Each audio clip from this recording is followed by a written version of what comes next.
సత్యసాక్షి అనుదిన మన్నా ద్వారా మీ అందరికీ శుభోదయం.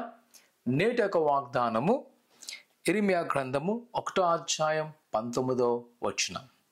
నేను నీకు తోడైనందున వారు నీ పైని విజయము పొందజాలరు. ప్రియ కుమార కుమార్తె, కొన్నిసార్లు మనుషుల యొక్క ప్రవర్తన బట్టి మనం ఎంతో కృంగిపోతాం. వారు తిట్టిన విధానం బట్టి, లేదా వారికున్న ఆధిపత్యాన్ని బట్టి, మనకన్నా ఎక్కువ స్థాయిలో ఉన్న విధానాన్ని చూసి మనకు మనమే తగ్గించుకొని మనం అనుకుంటాం ఇంకా మనం ఎన్నడూ గెలవలేము. లేదా మన కుటుంబ నేపథ్యాన్ని బట్టి ఇది నేను సాధించలేను, లేదా ఈ ఎడ్యుకేషన్ నేను చేయలేను, ఈ ఉద్యోగ ప్రయత్నాలు నేను చేయలేను, లేదా నా స్థాయి నేను పెంచుకోలేనని మనకు మనమే అనుకుంటాం. కానీ దేవుని యొక్క వాక్యం సెలవిస్తుంది, వారు నీ మీద విజయము పొందజాలలేరు, ఎందుకంటే మన పక్షమున ఆయన ఉన్నాడు.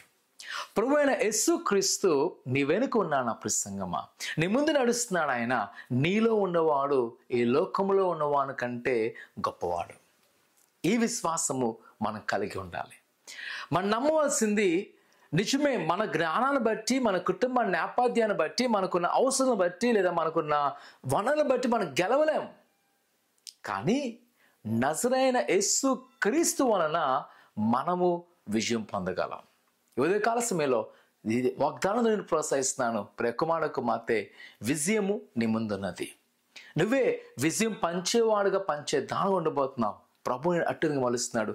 భయపడక, ఎవరో అవమానించారని దిగులు చెందక, ఎవరో నీ వల్ల జరగదని వెనకడిగేక, క్రీస్తుని చూడు, ఆయన పక్షం నిలబడు, ఆయన పక్షం నిన్ను ఆస్వాదించును. ప్రార్థన చేసుకుందాం.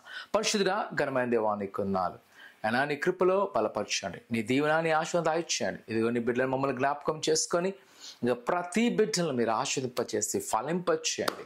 మరి ముఖ్యంగా తండ్రి, నువ్వు మాకు ఇచ్చిన వాగ్దానం ప్రకారము నువ్వు మాకు విజయం ఇస్తా నమ్మకంతో ముందుకెళ్ళకు సహాయం చేసి, నీ దీవెన నీ ఆశీర్వాదం దయచేసి నడిపించమని యేసు నమ్మడుతున్నాం తండ్రి, ఆమేన్.